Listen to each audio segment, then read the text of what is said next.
പാട്ടുപാടാൻ ഏറെ കഴിവുണ്ടായിട്ടും ജീവിത സാഹചര്യം കൊണ്ട് ആ രംഗത്തേക്ക് കടന്നു വരാൻ കഴിയാതെ പോയ സാധാരണക്കാരായ ഒത്തിരി സംഗീത പ്രതിഭകളെ സമൂഹത്തിൻ്റെ മുഖ്യധാരയിൽ എത്തിക്കുകയും അവരുടെ സംഗീതത്തെ പുറം ലോകത്തേക്ക് അവതരിപ്പിക്കുകയും ചെയ്ത അനുഗ്രഹീതനായ മനുഷ്യസ്നേഹിയായ സംഗീത സംവിധായകനും ഗായകനുമായ മുരളി അപ്പാടത്താണ് ഇന്ന് നമുക്കൊപ്പമുള്ളത്. അദ്ദേഹത്തിൻ്റെ സംഗീത വിശേഷങ്ങളും അദ്ദേഹത്തിൻ്റെ അഭിപ്രായങ്ങളും അദ്ദേഹം സംഗീതവുമായിട്ട് ബന്ധപ്പെട്ട് പ്രവർത്തിച്ചു വന്ന വിവിധ മേഖലകളെക്കുറിച്ചുമൊക്കെ സംസാരിക്കാം. നമസ്കാരം. നമസ്കാരം. ഞാൻ മുമ്പ് സംസാരിച്ചതുപോലെ തന്നെ പല കഴിവുകളുണ്ടായിട്ടും സംഗീത രംഗത്ത് പലതരത്തിലുള്ള കഴിവുകളുണ്ടായിട്ടും ജീവിത സാഹചര്യം കൊണ്ടും മറ്റു പല പ്രശ്നങ്ങൾ കൊണ്ടും അവർക്ക് മുഖ്യധാരയ്ക്ക് വരാൻ കഴിഞ്ഞിട്ടില്ല. അങ്ങനെയുള്ള ഒത്തിരി പേര് താങ്കൾ ഈ മേഖലയിലേക്ക് കൊണ്ടുവന്നിട്ടുണ്ട്. എന്താ അങ്ങനെ ഒരു ശ്രമത്തിൻ്റെ പിന്നിലുള്ള കഥ? അതിന് ഒരു കാരണക്കാരൻ അച്ഛനാണ്.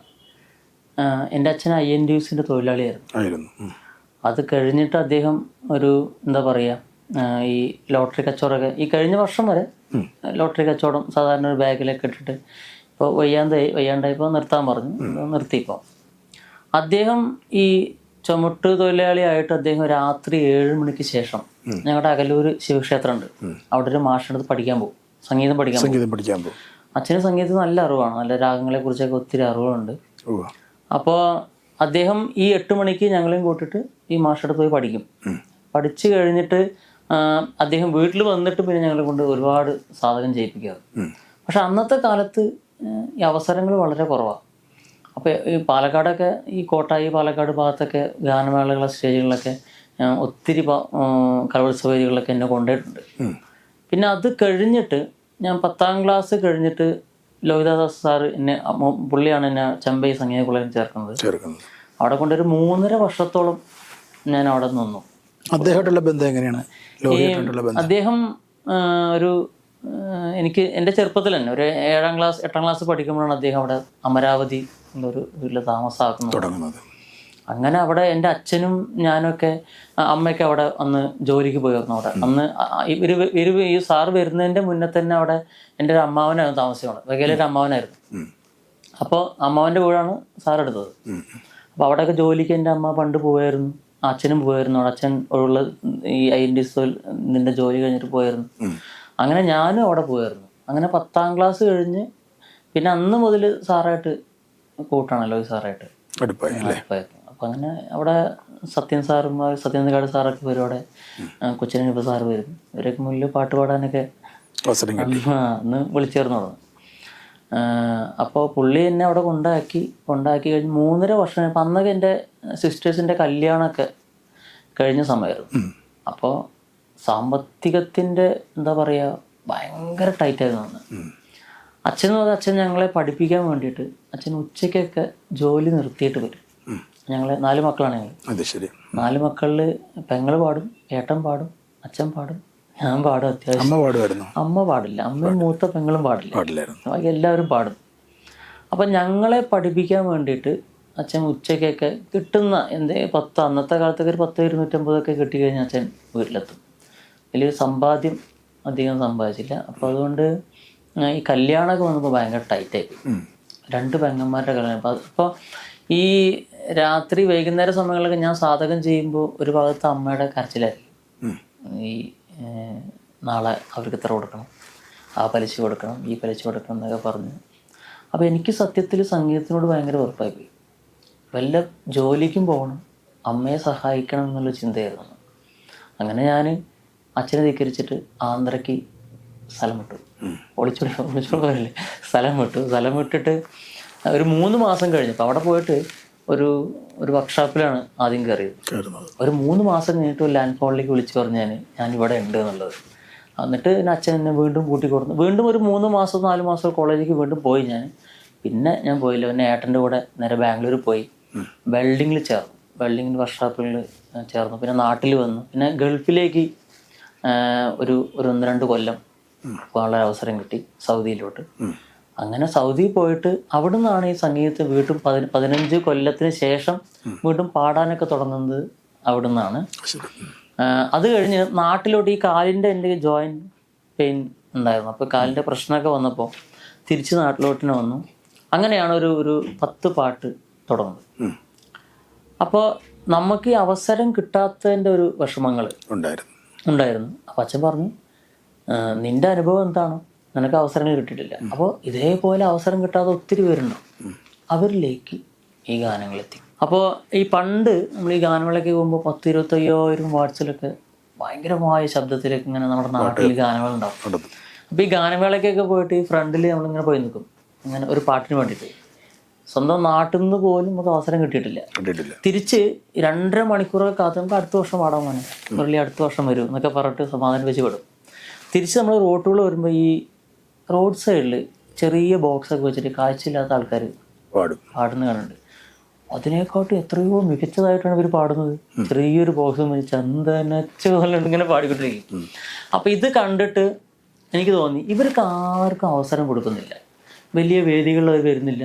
അല്ലെങ്കിൽ ആൽബം പാട്ടോ, അന്നൊക്കെ ആൽബം പാട്ടൊക്കെ ഒത്തിരി ഇറങ്ങിയ സമയമല്ലേ, CD-കളൊക്കെ, ആരും ഏറ്റെടുക്കുന്നില്ല. അപ്പോൾ ഞാൻ വിചാരിച്ചു ഇങ്ങനെയുള്ള ആൾക്കാരിലേക്ക് എൻ്റെ പാട്ടുകൾ എത്തിക്കാം. അന്ന് തുടങ്ങിയതാണ്. എനിക്ക് തോന്നുന്നൊരു 10-200 ഇങ്ങനെ പല രീതിയിലുള്ള ഭിന്നശേഷിക്കാരായ ഒരുപാട് ഒത്തിരി പേരെ കൊണ്ട് പാടിച്ചു. ഒത്തിരി പേര് പലരും നന്നായിട്ട് തന്നെ പാടി.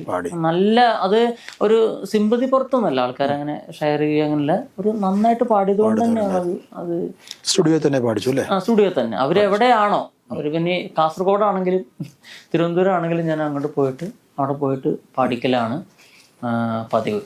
അതിന്റെ ചിലവൊക്കെ എങ്ങനെ വഹിച്ചു? അപ്പം ചിലവ് അന്നത്തെ കാലത്ത് ചെറിയ ചെറിയ പ്രൊഡ്യൂസേഴ്സ് ഉണ്ടാവും, പക്ഷെ അത് ഒന്നും തികയില്ല. അപ്പോൾ ഞാൻ എന്ത് ചെയ്യും, ഒരാഴ്ചത്തോളം ഈ ഇതിനിടയ്ക്ക് ഗ്യാപ്പ് കിട്ടുമ്പോൾ വല്ല സിമെൻറ്റ് ഫാക്ടറിയിലൊക്കെ അന്ന് ഈ ഷട്ട് ഡൗൺ ചെയ്യും. അതായത് മറ്റേ സിമെൻറ്റ് ഫാക്ടറി മൊത്തം ഓഫ് ചെയ്തിട്ട് നമുക്കിത് ക്ലീൻ ചെയ്യാനുള്ള ഒരു 10 ദിവസം 12 ദിവസം തരും. ഇത് ഡേ നൈറ്റ് ജോലിയാണ്, അവിടെ നിർത്തുകയില്ല.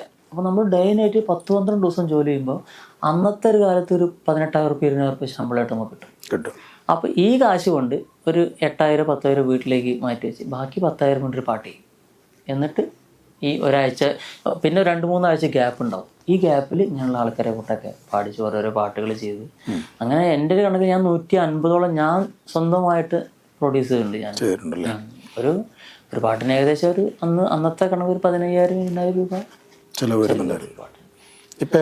പ്രൊഡ്യൂസർ ഉണ്ടാവും. എത്രയോളം പാട്ടുകൾ ഇപ്പൊ അത്തരത്തിലുള്ള ആൾക്കാരെ കൊണ്ട് പാടിച്ചിട്ടുണ്ട്? ഒരു എനിക്ക് തോന്നുന്നു ഒരു 450ഓളം പാട്ട് അങ്ങനെ പാടിയിട്ടുണ്ട്.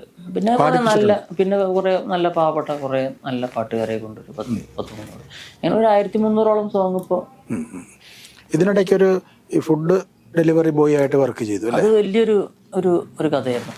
അത് ഇവിടെ വന്ന് ഒരു വർഷം കഴിഞ്ഞ് സ്റ്റുഡിയോ കിട്ടും എറണാകുളത്ത്. അപ്പം നമ്മുടെ ഒരു ജീവിത മാർഗവും ഒരു പാഷനുമാണ് സംഗീതം. അപ്പോൾ ഒരു സ്റ്റുഡിയോ ഇട്ട് കഴിഞ്ഞാൽ അതിലൂടെ ചെറിയൊരു വരുമാനം നമുക്ക് കിട്ടും. കേരളത്തിലെ അങ്ങോളമുള്ള ഗായകരെ കൊണ്ട് പാടിച്ചതാണ്. ആ ഒരു വിശ്വാസത്തിലാണ് ഞാൻ സ്റ്റുഡിയോ ഇട്ടത്. പക്ഷേ പ്രതീക്ഷിച്ച പോലെ ആരും വന്നില്ല, സ്റ്റുഡിയോയിലേക്ക് വന്നില്ല. ഒത്തിരി അതിന് ക്യാഷ് ചിലവാക്കി, ഒത്തിരി കടങ്ങൾ മേടിച്ചു. അങ്ങനെ കലാകാരന്മാരാരും വന്നില്ല. ഒരു ഫോൺ കോൾ പോലും ആരും ചെയ്തില്ല എന്നുള്ളൊരു ഇത്. അപ്പം എങ്ങനെയെങ്കിലും ഈ സ്റ്റുഡിയോ നടത്തിക്കൊള്ളണം. അപ്പം എൻ്റേതായിട്ടുള്ള വർക്കുകളൊക്കെ അവിടെ ചെയ്ത് പിന്നെ അല്ല ചില്ലറ അവിടുന്ന് ഇവിടുന്നൊക്കെ എന്തെങ്കിലുമൊക്കെ ചെയ്ത് നടന്നുകൊണ്ടു.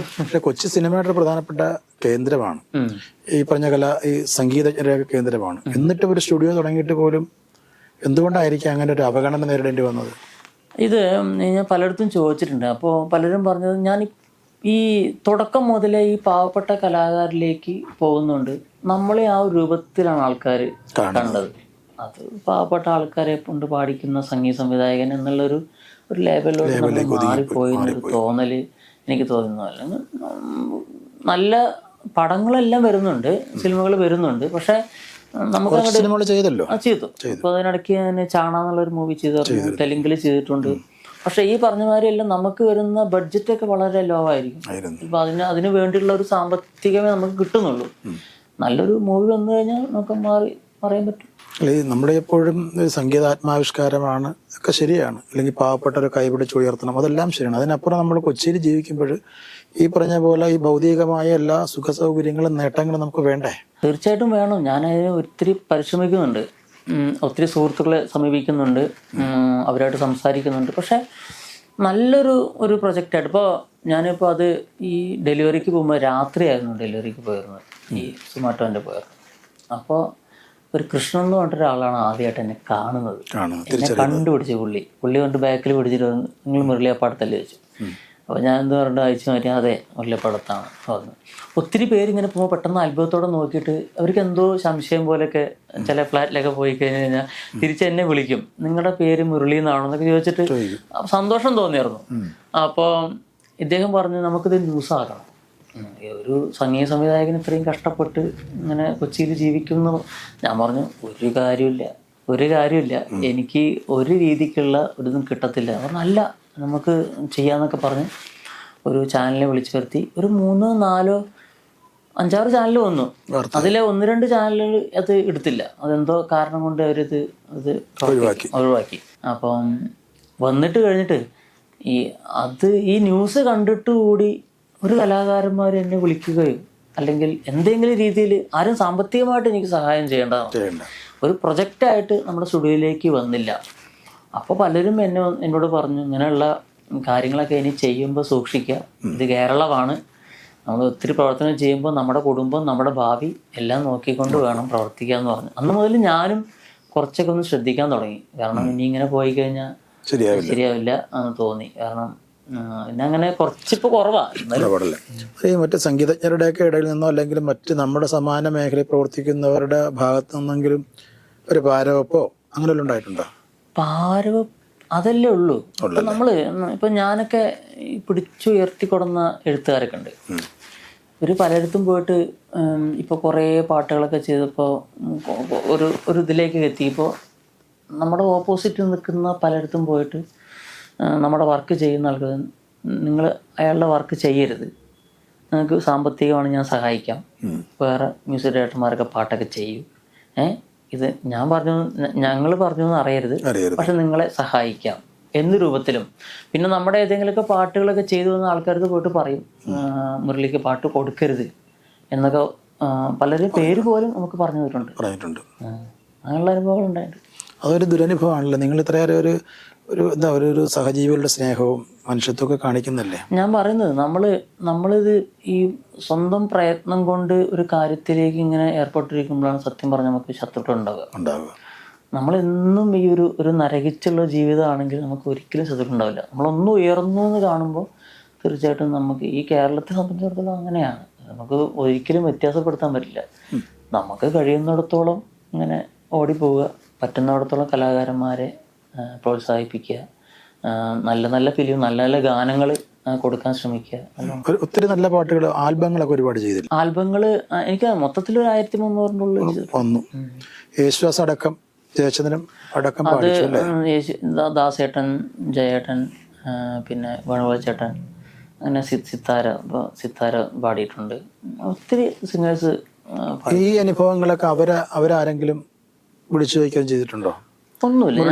ഞാൻ കണ്ട കലാകാരന്മാരെ പ്രൊമോട്ട് ചെയ്തിട്ടും എനിക്ക് അങ്ങനെ ഒരു ഭയങ്കര ആഗ്രഹമായിരുന്നു ഏതെങ്കിലും ഒരാൾ എന്നെ വിളിച്ചിട്ട് മുരളി നീ അങ്ങനെ ചെയ്തതുകൊണ്ട് ഒരു വാക്ക് കിട്ടുമ്പോൾ നമുക്ക് ഭയങ്കര സന്തോഷമാണ്. പക്ഷെ അങ്ങനെ ആരും ഇതുവരെ ഒരാൾ പോലും എന്നെ ഈ അതെന്തുകൊണ്ടാണെന്ന് ആലോചിച്ചിട്ടുണ്ടോ? അറിയില്ല, എന്താണെന്നറിയില്ല. ഈ പറഞ്ഞ മാതിരി നമ്മൾ കുറേ നല്ല പ്രൊഫഷണൽ സിംഗേഴ്സിനെ കൊണ്ട് ഇപ്പം പലരും എൻ്റെ അടുത്ത് വന്നിട്ട് ലിറിക്സിസ്റ്റ് എഴുതുന്ന ആൾക്കാരും ചോദിക്കും നമുക്കിത് ആരെ കൊണ്ട് പാടിക്കണം. ഒരു മെയിൻ സിംഗറിനെ നിർത്തിയിട്ട് ഒരു പാവപ്പെട്ട 2 പേരും നോക്കിയാൽ ഞാൻ പറയുന്നത് പാവപ്പെട്ടവനെ കൊണ്ട് പാടിച്ചാൽ മതി. അവരെ പ്രൊഫഷണൽ സിംഗറെ ഞാൻ മാറ്റി നിർത്തും, ഇവരെ കൊണ്ട് പാടിക്കും.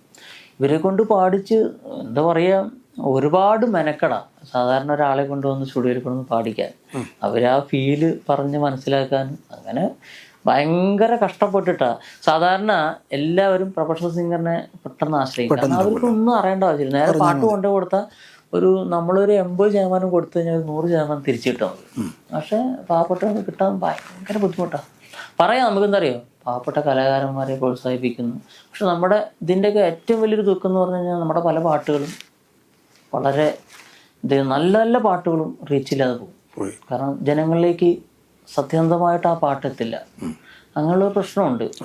അതൊക്കെ തന്നെയാണ് നമ്മുടെ ഒരു ഈ സോഷ്യൽ മീഡിയയിൽ മുരളി ആ പാടത്ത് നല്ലൊരു എന്താ പറയുക സൗഹൃദ വലയങ്ങളുണ്ട്. ഒത്തിരി നല്ല സുഹൃത്തുക്കളുണ്ട്. ഒത്തിരി നല്ല സുഹൃത്തുക്കൾ കുറേ ഉണ്ട്. അവരുടെയൊക്കെ ഒരു സഹായത്തോടു കൂടി തന്നെ എനിക്ക് ഈ സ്റ്റുഡിയോ ഇവിടെ ഇടാൻ പറ്റിയത്. ഒത്തിരി ഒരു 3, 4, 5 സുഹൃത്തുക്കൾ ഒത്തിരി സഹായിച്ചിട്ടുണ്ട്. പിന്നെ നമ്മുടെ ഒരു പ്രയത്നത്തിന്റെ ഇതും കൂടി ഉണ്ട്. ദാസേട്ടനെ കൊണ്ട് ഏത് പാട്ടായിരുന്നു പഠിപ്പിച്ചത്? ദാസേട്ടന്റെ ഒരു പാട്ട് ചുണ്ടിൽ ചുണ്ടിൽ നിന്ന് അത്യാവശ്യം നല്ല റീച്ച് കിട്ടിയ പാട്ടാണ്. പലരും അത് എതിർപ്പൊക്കെ പറഞ്ഞു, പക്ഷെ പിന്നെ അത് റീച്ചായിട്ട് വന്നു. പാടാൻ പറ്റിയ പാടി. ചുണ്ടിൽ ചുണ്ടിൽ ഏതോ ഗാനം, നെഞ്ചിൽ നെഞ്ചിൽ ഏതോ താളം, ദൂരെയാരോ മീട്ടും വീണ പോലെ, കൂടെയാരോ മീട്ടും വീണ പോലെ. ഇടനാഴി എന്ന് പറഞ്ഞൊരു സോങ് ഇന്ദു എന്ന് പറഞ്ഞിട്ടൊരു അപ്പോൾ അവർ ഒത്തിരി നല്ല ഉയരങ്ങളിലേക്ക് എത്തി. അവർ വിവാഹം കഴിഞ്ഞ് ഇരിക്കുകയാണ്. എന്നാലും അവർക്ക് ഒത്തിരി നല്ല പ്രോഗ്രാംസ് ഒക്കെ അതിൽ കിട്ടിയതാണ്. എനിക്ക് അവരുടെ ജീവിത ബാക്ക്ഗ്രൗണ്ട് എന്തായിരുന്നു? വളരെ പാവപ്പെട്ട ഒരു കുട്ടിയായിരുന്നു. വളരെ ഒരു പാവപ്പെട്ട ഒരു കുട്ടിയായിരുന്നു. അപ്പോൾ അങ്ങനെ ഒരാളെ എനിക്കൊരു വാട്സപ്പിലൊരു തന്നു, ഈ കുട്ടീനെ കൊണ്ടൊരു പാട്ട് പാടിക്കാൻ പറ്റും. അപ്പോൾ എനിക്കൊരു വ്യത്യസ്തമായിട്ടുള്ള ശബ്ദമായി തോന്നി. അപ്പോൾ ഞാനങ്ങനെ ലജിനേട്ടനായിട്ട് സംസാരിച്ച് ഒരു പാട്ട് അവർക്ക് വേണ്ടിയിട്ട് ചെയ്ത പാട്ടാണ്. അതെനിക്ക് തോന്നുന്നത് ഒരു 10-25 മില്യൺ ആൾക്കാർ കണ്ടു. ഇപ്പോഴും അത് സ്റ്റാറ്റസ് ഒക്കെ ആയിട്ട് ഓടുന്നുണ്ട് ആ പാട്ട്. അത് ഇടനാഴിയിൽ ഇരുൾ വീണുടഞ്ഞതിന്നോവുമായി പതിവായി വന്നൊരു നോക്കു കണ്ടൊന്നു മിണ്ടുവാൻ, ഇടനെഞ്ചു പിടഞ്ഞു നിന്നെ തിരഞ്ഞു മുഷിയവേ, തഴുകാൻ തുനിഞ്ഞതാണിന്നെൻ്റെ കണ്ണുകൾ, വരുമെന്നു ചൊല്ലി ഇന്നും ആശയേകി നീ, അറിയാതെ പോയതെന്റെ എൻ്റെ വേദന, ഇനിയെങ്കിലും അരികിൽ വരൂ സ്നേഹമേ, ഇടനാഴിയിൽ ഇരുൾ വീണുടഞ്ഞതിൻ നോവുമായി പതിവായി വന്നൊരു നോക്കു കണ്ടൊന്നു മിണ്ടുവാൻ.